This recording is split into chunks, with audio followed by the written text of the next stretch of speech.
கரூர் ஸ்ரீ விஸ்வகர்மா சித்தி விநாயகர் ஆலயத்தில் பாலமுருகனுக்கு கந்த சஷ்டி முதல் நாள் அபிஷேகம். கந்த சஷ்டியை முன்னிட்டு இன்று பல்வேறு முருகன் ஆலயங்களில் சிறப்பு அபிஷேகம் மற்றும் அலங்காரம் நடைபெற்றது. இந்த நிலையில் கரூர் தேர்வீதி அருள்மிகு ஸ்ரீ விஸ்வகர்மா சித்தி விநாயகர் ஆலயத்தில் வீற்றிருக்கும் அருள்மிகு ஸ்ரீ பாலமுருகனுக்கு கந்த சஷ்டி முதல் நாளை முன்னிட்டு சுவாமிக்கு எண்ணெய் காப்பு சாற்றி பால், தயிர், பஞ்சாமிர்தம், தேன், இளநீர், எலுமிச்சை சாறு, திருமஞ்சனம், மஞ்சள், சந்தனம், அபிஷேக பொடி, அரிசி மாவு, பன்னீர் உள்ளிட்ட வாசனை திரவியங்களால் சிறப்பு அபிஷேகம் நடைபெற்று அதன் தொடர்ச்சியாக அழகன் பாலமுருகனுக்கு பட்டாடை உடுத்தி வண்ண மாலைகள் அணிவித்த பிறகு ஆலயத்தின் சிவாச்சாரியார் உதிரி பூக்களால் நாமாவளிகள் கூறினார்.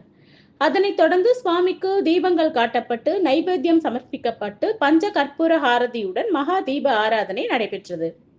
கரூர் தேர்வீதி அருள்மிகு ஸ்ரீ விஸ்வகர்மா சித்தி விநாயகர் ஆலயத்தில் நடைபெற்ற கந்த சஷ்டியின் முதல் நாள் சிறப்பு அபிஷேகம் மற்றும் அலங்கார நிகழ்ச்சியை காண ஏராளமான ஆன்மீக பக்தர்கள் ஆலயம் வருகை தந்து சுவாமி தரிசனம் செய்தனர்.